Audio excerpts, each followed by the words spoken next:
ఇప్పుడు తలనొప్పి ఇలా హెడేక్ సిమ్టమ్ చాలా కామన్. హ్మ్. ద యూజువల్లీ ఇప్పుడు యంగ్ జనరేషన్‌లో ఇప్పుడు నువ్వు మెట్రో సిటీస్‌లో ఉన్నాయి, హైదరాబాద్‌లో ఉన్నాయి, గచ్చిబౌలిలో మొత్తం ఐటీ హ్మ్. ఆహ్, ఇండస్ట్రీస్‌లో ఉన్నాయి. హ్మ్. అని ఇక్కడ వేరే వేరే డ్యూటీస్ షిఫ్ట్స్ ఉన్నాయి. మార్నింగ్, నైట్ డ్యూటీస్ ఉన్నాయి. స్ట్రెస్ చాలా ఎక్కువ ఉంది. సో, డెఫినెట్‌లీ ఇలా హెడేక్ సిమ్టమ్ చాలా కామన్ అయింది. హ్మ్. హెడేక్ 2 టైప్స్ హెడేక్ చాలా కామన్. అంటే ఒకటి migraine and second something called tension type headache. Okay. ఈ టెన్షన్ మైగ్రేన్ ఇంకా స్ట్రెస్ నుంచి ఎక్కువొస్తుందా? టెన్షన్ టైప్‌లో టెన్షన్ నుంచి ఎక్కువొస్తుంది అయితే ఉన్నాయి.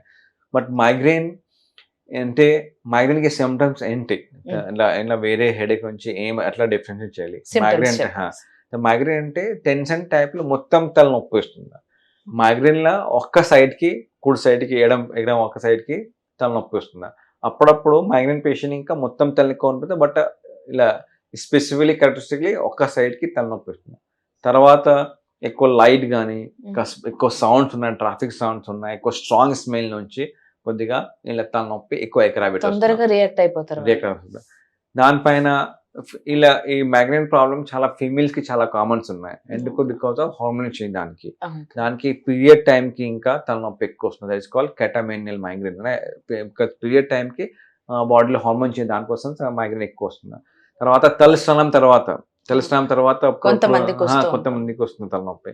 తర్వాత సపోజ్ మీరు బ్రేక్‌ఫాస్ట్ మిస్ అయింది, టిఫిన్ మిస్ అయింది, లేట్ తింటారా, హ్మ్. తర్వాత సపోజ్ మీరు పార్టీలో ఉన్నాయి, ఫంక్షన్‌లో ఉన్నాయి, కొద్దిగా లేట్ పడుకో టైంకి, తర్వాత ఎక్కువ ట్రావెల్ టైంకి ఉన్నాయి, బయట చాలా ఎక్కువ హీట్ ఉన్నాయి, సమ్మర్ సమ్మర్ సీజన్‌లో అంటే ఇంకా ఇవన్నీ ఓవర్‌గా అంటే లిమిట్ క్రాస్ అయినప్పుడు మైగ్రేన్ వచ్చే ఛాన్స్ ఉంటుందా సార్? లేకపోతే అది అప్పటి వరకు మామూలు స్ట్రెస్ లాగా ఉండి వెళ్ళిపోతుందంటారా? చూడండి ఈ మైగ్రేన్ ఇంకా ఈ హెరిడిటరీ ఉన్నాయి. ఫ్యామిలీ చాలా రన్ చేస్తది మైగ్రేన్. హ్మ్. అమ్మ వాళ్ళు ఉన్నాయి, అమ్మమ్మలో ఉన్నాయి. అంటే డెఫినెట్‌లీ ఫ్యామిలీకి ఛాన్స్ ఎక్కువ. వచ్చేస్తుందా? 100 ఓకే. ఓకే. ఓకే. చాలా ఎక్కువ ఛాన్స్ ఉన్నాయి. డెఫినెట్‌లీ చూసాను నేను. వంశపారంపర్యంగా. ఇలా మెయిన్ ఈ మైగ్రేన్ సింప్టమ్స్ నేను చిన్నవి నుంచి పెద్దవాళ్ళ వరకు చూసాను నేను. ఈవెన్ ఇప్పుడు 7, 8 ఇయర్స్ వరకి మైగ్రేన్ స్టార్ట్ అవుతుంది. అని 50, 60 ఇయర్స్ వరకు చూసాను నేను.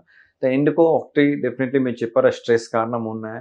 లైఫ్ స్టైల్ చాలా ఖరాబ్ అయింది. And definitely skin is one of the reason. Screen, skin ఎక్కువ యూజ్ అయింది. ఈవెన్ చిన్నవి నుంచి 1 ఇయర్ నుంచి ఫోన్స్ వాడడం, ఫోన్‌కి అంటే దాని ల్యాప్‌టాప్స్. గురించి ఈ ఫోన్ అంటే ఇలా లైటే ఉన్నాయి. నైస్. నేను చెప్పరికి మైగ్రేన్ లైట్ నుంచి ప్రాబ్లమ్ వస్తుంది. దానికి ఈ లైఫ్ స్టైల్ చేంజ్ చాలా ఇంపార్టెంట్ మైగ్రేన్ కోసం. ఓకే త సార్. త ఈ మైగ్రేన్ సిమ్టమ్ ఎక్స్‌ప్లెయిన్ చేసారా? ఒక్క సైడ్ తలనొప్పి ఉన్నాయా? వాంతులు వస్తుందా? ఇలా లైట్ నుంచి, సౌండ్ నుంచి, స్మెల్ నుంచి సిమ్టమ్ ప్రాబ్లమ్ ఉన్నాయా? ఇలా మొత్తం ప్రాబ్లమ్స్ ఉన్నాయి. మైగ్రేన్‌కి డయాగ్నోసిస్ కోసం ఇలా ఇంకా క్లినికల్ డయాగ్నోసిస్ ఉన్నాయి.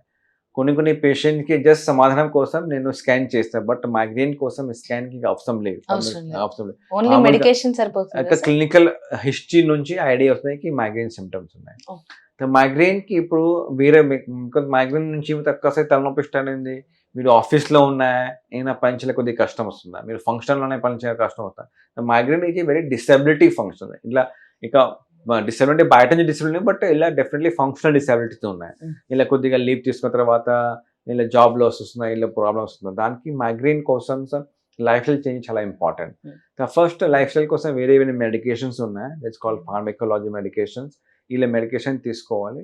ఈ మెడిసిన్స్ తర్వాత ఇప్పుడు రీసెంట్‌గా ఇలా మొత్తం వెస్టర్న్ కంట్రీస్‌లో ఉన్నాయి. ఇప్పుడు జస్ట్ ఇండియాలో రీసెంట్‌గా లాంచ్ అయింది. 2 రకాలకి ఇంజెక్షన్ ఇంకా లాంచ్ అయింది ఇండియాలో. అవి కూడా కాస్ట్‌లీయా సార్? లేకపోతే ఇంజెక్షన్ కాస్ట్‌లీ ఉన్నాయి. బట్ ఇన్స్యూరెన్స్‌లో కవర్ ఉన్నాయి. Insurance but cover? కొన్ని పేషెంట్‌కి చాలా క్రానిక్ మైగ్రేన్. క్రానిక్ అంటే ఈ మెడిసిన్ వాడిన తర్వాత ఇంకా తగ్గలేదు. 3 మంత్స్, 6 మంత్స్ నుంచి నడుస్తది తలనొప్పి, హెడేక్, మైగ్రేన్ కంట్రోల్. దానికి ఇంజెక్షన్ చాలా మంచిగా ఎఫెక్ట్ చేస్తది. ఓకే. ఇలా మంత్లీ ఇంజెక్షన్, కొన్ని వన్స్ ఇన్ 3 మంత్స్ ఇంజెక్షన్ కొద్దిగా కాస్ట్‌లీ ఉన్నాయి. బట్ డెఫినెట్‌లీ ఎఫెక్ట్ ఎక్కువగా వస్తుంది. తర్వాత ఇప్పుడు ఒక సంథింగ్ కాల్డ్ ఆర్ఈఎన్ డివైస్. ఇలా కొన్ని పేషెంట్స్‌కి అరే! నేను ఎక్కువ మెడిసిన్ యూజ్ చేయలేదు. నాకు కిడ్నీ ఖరాబ్ అవుతా, లివర్ ఖరాబ్ అట్లా చెప్తారు. హ్మ్. దానికోసం ఇప్పుడు ఇలా వెస్టర్న్ కంట్రీస్‌లోనే ఇండియాలో లాంచ్ సంథింగ్ కాల్డ్ ఆర్ఈఎన్ డివైస్. ఈ ఆర్ఈఎన్ డివైస్ ఇలా చేయిలో యూజ్ చేసిన తర్వాత ఇట్లా ఇది జస్ట్ ఒరిజినల్‌గా లాంచ్ అయింది ఇట్లా. ఈ చేయిలో ఒక డివైస్ వస్తుంది. ఈ డివైస్ పెట్టిన తర్వాత మొబైల్ నుంచి కంట్రోల్ చేస్తారు. ఓకే. ఇక్కడ ఏంటంటే ఆర్ఈ అంటే రిమోట్ ఎలక్ట్రిక్ స్టిమ్యులేషన్. రిమోట్ అంటే మొబైల్ నుంచి, ఎలక్ట్రిక్ అంటే మైల్డ్‌గా కరెంట్ చేయిలో ఎస్టిమేట్ చేసి ఇక్కడ నుంచి నర్వ్ బ్రెయిన్‌కి ఎస్టిమేట్ చేస్తా. అని every day half an hour తీసుకోవాలి. ఇక్కడ నుంచి చాలా మందికి చూస్తాను నేను నాకు బ్రెయిన్‌లో మైగ్రేన్ సిమ్టమ్ కంట్రోల్‌గా వస్తున్నాయి. ఇలా వితౌట్ మెడికేషన్స్. ఇలా అప్పుడప్పుడు ఇది మెడిసిన్ చాలా అఫోర్డబులేనా సార్? ఇలా ఇంకా మొత్తం వీళ్ళ కాస్ట్ 8-10 ఉన్నాయి ప్రతి మంత్ తీసుకోవాలి. ఈవెన్ ఇంజెక్షన్ కాస్ట్ కొద్దిగా ఎక్కువ ఉంది. బట్ ఇలా ఓన్లీ క్రానిక్ పేషెంట్‌కి ఇంకా ఆల్రెడీ మెడిసిన్ యూజ్ చేశారా, కంట్రోల్ లేవు, చాలా హాస్పిటల్ ట్రై చేశారు, డాక్టర్ ట్రై చేశారు. అయితే ఇలా ఇప్పుడు మైగ్రేన్ కోసం ఇంకా వేరే ఆప్షన్స్ అవైలబుల్. ఎక్కడ ముందు ఇండియాలో 4-5 ఇయర్స్ నుంచి లేవు. కోవిడ్ తర్వాత ఇంకా ఇంజెక్షన్స్ ఉన్నాయి, వేరే ఇంజెక్షన్ మైగ్రేన్‌కి డివైస్ ఉన్నాయి. ఇలా మొత్తం ఆప్షన్స్ ఉన్నాయి. ఎక్కువ ఆప్షన్స్ ఉన్నాయి. డెఫినెట్లీ సిమ్టమ్స్ కంట్రోల్ ఎక్కువ వస్తుంది. Okay sir. మీరు ఇప్పుడు చెప్పింది ఇది మాటిమాటికి అంటే 2-3 మంత్స్‌కి ఒకసారి చేంజ్ చేస్తూ ఉండాలి సార్? ఒకసారి కొంటే సరిపోతుందా? ఈ డివైస్ ఇంకా 2 రకాలకి డివైస్ అయింది. Something called disposable. ఇలా 3 మంత్స్ ఇప్పుడు ఇన్ఫైనైట్ డివైస్ ఇంకా అయింది. దానికి జస్ట్ బ్యాటరీ చేంజ్ చేయాలి. ఈ ఇన్ఫైనైట్ టైంకి నడుస్తుంది. 3 ఇయర్స్ మినిమం. యెస్. ఇప్పుడు మైగ్రేన్ కోసం మెయిన్ క్వశ్చన్స్ ఉన్నాయి. హౌ టు ప్రివెంట్, ఎట్లా ప్రివెంట్ చేయాలి అనుకోవట్లేదు. నేను చెప్పిన లైఫ్ స్టైల్ మోడిఫికేషన్ చాలా important. Never miss your breakfast. అంటే టిఫిన్ మిస్ చేయలేదండి. మామూలుగా ప్రతిరోజు టిఫిన్ తీసుకోవాలి. టిఫిన్ తీసుకోండి, ఇలా తీసుకోవాలి. తర్వాత భోజనం టైంలో తీసుకోవాలి. టిఫిన్ అయింది, లంచ్ అయింది, డిన్నర్ టైంకి తీసుకోవాలి. తర్వాత బయట భోజనం ప్రాసెస్ ఫుడ్ అవాయిడ్ చేయాలి. తగ్గదా చాలా హెవీ కంటిన్యూస్గా ఉంది, ఫ్రీక్వెన్సీ ఎక్కువ ఉంది, కంట్రోల్గా బంద్ చేయాలి. అదర్వైజ్ ప్రాసెస్ కూడా అవాయిడ్ చేయండి. డైరీ ప్రొడక్ట్స్లో పాలు, పెరుగు, పనీర్ ఓకే ఉన్నాయి. బట్ బటర్, చీజ్ అవాయిడ్ చేయాలి.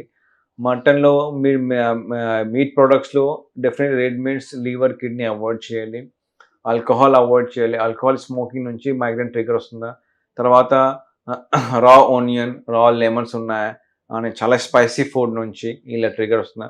డెఫినెట్లీ స్కిన్ నుంచి ట్రిగర్ వస్తుందా. దానికి ఏం తీసుకోవాలి, డైలీ ఎవ్రీడే ప్రతిరోజు 2-3 లీటర్ వాటర్ తాగండి. ఫ్రెష్గా ఫలం, కూర తీసుకోవాలి. ఇలా చేస్తే అని ప్రతిరోజు కొద్దిగా హాఫ్ అన్ అవర్ ప్రాణాయామం, యోగా, బ్రీదింగ్ ఎక్సర్సైజ్ చేయాలి. ఖచ్చితంగా ఎక్సర్సైజ్ ఉండాలి. ఎక్సర్సైజ్ ఇలా బ్రీదింగ్ ఎక్సర్సైజ్, ప్రాణాయామం, యోగా ఇలా చేస్తే డెఫినెట్లీ మైగ్రేన్కి సివియరిటీ, ఫ్రీక్వెన్సీ కంట్రోల్కి వస్తుంది. Okay sir.